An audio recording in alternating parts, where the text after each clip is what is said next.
What's up, everyone? Thank you for joining me.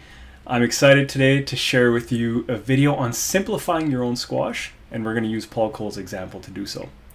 So in this video, I'm going to share a system or a method for managing and improving your squash. It's a way to think about your game very holistically. And we're going to share an example of Paul Coll using this method of assessing your game so that you can get a clear understanding of what I'm talking about. And then we're going to dive into one tactical example of how Paul Coll has actually simplified his game and how it is so very effective. And then obviously we're going to talk a little bit about how you can make similar changes to your own game. So here is the overarching simple way to think about your game. There are 4 elements that you must always consider. It's your technical skills or abilities, your tactical situational awareness of tactical context, knowing what shot to hit, when to attack, when to defend, when to rally. It's the physical side of the game, so your aerobic fitness, your anaerobic fitness, your strength, your muscular endurance, your power, your speed, your agility, your reaction times, etc. And then there's the mental side of it. So being able to stay in the moment. Are you gritty? Are you giving up? Are you focused on all sorts of uncontrollable factors? It's a whole slew of things. This model is very much like a SWOT analysis that, say, businesses use. The idea here is that in each of those 4 categories, you want to assess your strengths. You want to assess any weaknesses or opportunities that you have. You want to be aware of any holes or major threats due to one of your weaknesses in each category. And from there, you want to be able to take a strategic approach to prioritize your opportunities based on different sorts of selection criteria that make sense to you. There's a model that I use. It's one that I leverage with all of my personal training clients. So if that's of interest, wait till the end of the video and you can learn more how we can work together.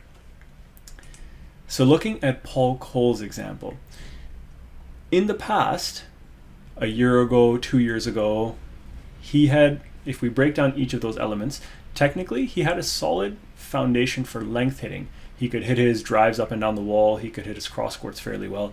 But he didn't have the attacking side of his game technically developed in terms of his swing, his contact point, his follow through, etc. But you can see that he built it up piece by piece, and we're going to see that in a minute as well.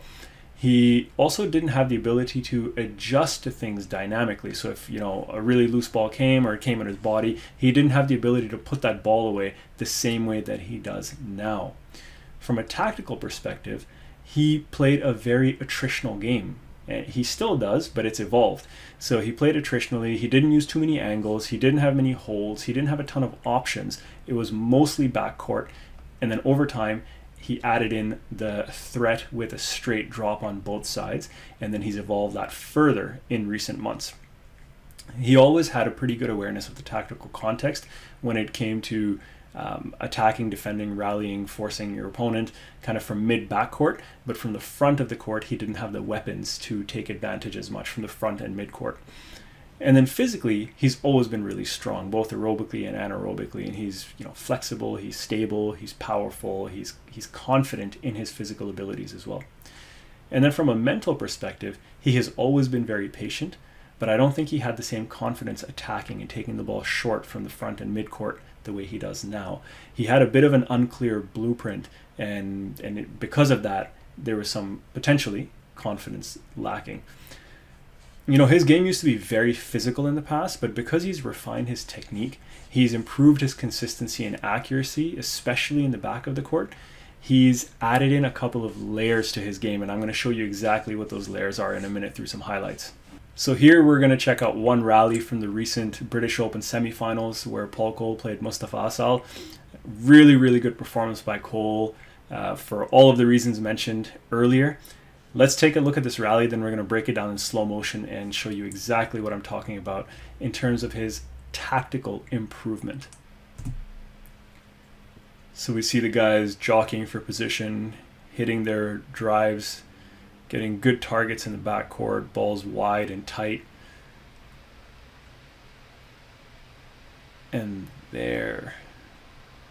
So I hope you picked up some interesting things from that short clip. There's one other mini clip I'm going to show you that kind of puts together one element of his game tactically that I want to break down in a moment. So here's the next clip.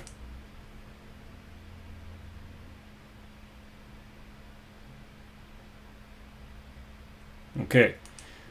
So if you want to pause the video, enhance your learning even more, make a couple of notes, watch those clips again, make a couple of notes about what you realize he's doing in the front or right corner of the court, because we're going to break that down in a minute. So coming over here, you see Coll, what he's done over the last year or even year and a half or 2 years, I'm probably messing my timelines up, but he has really enhanced his front court attacking game. It started off by being purely a simple straight drop on both the forehand and the backhand, and he would win points off of that. And for a while it was only that option, or he would hit it deep. Now what he's done is that he started putting the hold in, and he has the incredible threat of that straight drop, but now with the hold he's added a straight drive and a cross court. So you see that over here. Paul Coll's coming into that front corner, he puts a little hold in. Asal, you can see from his body position, does not really know where that ball is going. He has to make an adjustment. He thinks it's going cross, then he has to make an adjustment. And he does well, given his strength, to go get that. But the hold serves its purpose, which is putting Asal under pressure by stopping his movement, forcing Asal to return a looser ball, which then puts Coll, as you can see, in a much better opportunity to play that forehand drop shot that he has refined so much. And if you think about that drop, watch the way, look at his target. His target is not too low on the front wall. It's a good, 8 to 12 inches above the tin. And then he's got the angle just right, so the ball comes and fades into the nick, and he gets that good bounce, and Asal's unable to retrieve the ball. There are obviously technical elements that we can talk about. You know what? Let's do it. Let's talk about some technical elements. So the first shot here, he comes in for the hold, he accelerates onto the ball, and look at the stepping. So he's stepping diagonally forward into the ball. It's not the traditional J-shaped pattern that people used to teach. And then he holds the ball and he's hitting it out in front of his body, because from hitting it out in front, he can actually put that drop shot in by even earlier and takes even more time away from Asal if he puts that drop shot in by stretching forward and hitting the ball early. So he has a similar sort of step, contact point, but with that hold, he stunts Asal's movement. So now if we look at the next drop that I was showing you a moment ago, you see he sets up, in this case, with a nice wide balanced stance. Not a super high racket prep, not super low. It depends on the height of the ball. And then he puts some cut around the ball, and it's a controlled follow through, giving him the angle and the nick target that he wants to aim for. And like we said, he hits it perfectly, and Asal's not able to get it. Now the second clip that I showed you guys earlier was Coll forces a defensive lob from Asal, and he has a similar prep. See, similar sort of racket prep. He's stepping into the ball, more of that kind of lateral facing, but still slight angle. And now look at the impact of Asal's movement. Now the impact of his movement is because of the incredible threat of the straight drop. And Coll has time, he has no pressure. So in this position, Asal has to cover the straight drop. From the previous rally that I just showed you, Coll showed him a hold straight drive. And in this rally, it's hold cross court. And Asal's moving into the front right because he's already had to cover this shot. Previous rally, he just lost based on the forehand drop shot. And he was put under pressure in the previous rally through the hold forehand. So he's committing to this corner, whether it's something that he can volley if it's the hold straight, or cover the front right for the drop. And then all of a sudden, because of the tactical development and the technical development that Coll has been working on, he now has the cross with the hold as well. I really wanted to share this with you because it shows that by simplifying the game, and when I say simplifying the game, Coll is generally hitting a lot of stuff into the backcourt. He's volleying a lot more, so he's taking time away from his opponents. And then he's using essentially one shot, which is the straight drop, either forehand or backhand. And in this example, obviously the forehand. And he's put a couple of options on that one shot. So by refining that shot and improving his consistency and accuracy so he can hit it really well, Asal now has to cover that. Once Asal is seeing that or covering it, Coll brings option number 2, which was the hold and the straight drive. Now in Asal's mind, he has to cover the front and the back. And then when Asal recognizes that and Coll realizes that, Coll shows option 3, which is the cross court. So this is critical because a lot of us try to think of too much, and I'm guilty of this myself, which is why I'm sharing this, trying to think of how can I use the boast? How can I use the angles on the volley? How can I use the hold off the ground versus a straight drop? How can I use a trickle boast? How can I use height? How can I do this? How can I do that? When we start thinking about so many things, our brain gets overloaded, and at the end of the day, we end up doing nothing effectively. And something that I've been practicing recently myself is really simplifying it. So in this case, we see Coll is, the backcourt is just foundation, automatic default, so you're not really worrying about that. He's already aware of the tactical context. Do I defend? Do I attack?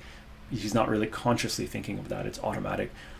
What he is probably consciously thinking about is, let me set the threat of the drop, and then let me put the options following that threat with the same drop from similar sorts of positions. You can do it with a drop. You could do it with a volley drop, which is maybe a little bit harder because you have to volley, be able to execute that volley drop, be able to hold on the volley and then punch straight, or hold on the volley and change cross. Pretty advanced. You could do it with a kill shot. You could do it with any shot, but it's really important to try to simplify your game. And if I were to summarize some of those 4 factors from the model that I shared earlier, Coll technically has really refined his natural deception. So he has the same setup and he can hit multiple shots, and he's practiced that, and he's ensured that he can consistently execute those shots accurately. And what you just saw is an example of 3 different shots from the same position with the same setup.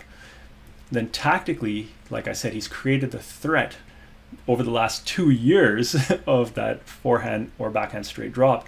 And now he's added in the technical skills and abilities, but also the pattern recognition with the hold and the straight or the cross. Physically, he's continued to maintain his strength and work so that he doesn't get injured, which is fantastic. And then mentally, he's always had that patience and the grit and the determination, but what he's done now, clearly from the example we just saw, is that he's improved his situational awareness. So it's not just the idea of attacking or defending or whatever, like tactically he needs to do, but it's assessing and being aware of his opponent's position on the court and which way his opponent is moving, or is he guessing, is he leaning, is his T position deeper, is his T position short, is it to the right, is it to the left. He's become far more aware of these sorts of things, again through a ton of practice. And the wonderful thing is that when you start simplifying the game and you just leverage a couple of options, you can actually consciously manipulate your opponent's T position. You saw in the example just now, the first rally that I showed you, Coll hit the hold straight, and then he won the same rally with the forehand drop. In the very next rally, when Coll was in the same position, Asal automatically started poaching towards that right side because he had just been hurt by the hold on the right side, and then he lost the rally with the forehand drop. So now he's poaching to the right side, and then Coll goes to the left. Coll may or may not have been physically aware and watching Asal when he hit that shot, but in the back of his mind, he knew that he had just hurt him on the right side, and there was a chance that Asal would be moving over to the right side because of the recent memory in his own mind of what just happened, as a result of which he went to the left. So when it comes to applying this to your game, I would encourage you to complete a holistic review of your game, technical, tactical, physical, mental, and then think about your strengths, your opportunities, your weaknesses. Is there a major gap? Where can you structure your game? Like, how can you simplify it? What shot or what area in the court can you structure it around? Think about all those things, similar to what we just talked about with Paul Coll. Now, obviously, this isn't an easy process, so it would be unfair of me to not share the potential or possibility of us working together. So if you want a holistic, customized coaching program to take your game to the next level from the ground up, Or just as a bolt-on, if you feel like you're already a competent player, I can help you take your game to the next level. But it's only for people who are ready to put consistent effort into their training. If you're really keen to work directly with me and you appreciate the quality and effectiveness of premium services. If that describes you, please send me an email at ahad@arproformats.com and we'll see what we can do together. Folks, I hope you've gained a ton of value from this. I hope that you put everything into practice. If you enjoyed this video, please give it a thumbs up. Please subscribe to the channel if you haven't done so. Share the video with someone you think might appreciate the video. And I look forward to seeing you in the next video. Take care. Bye.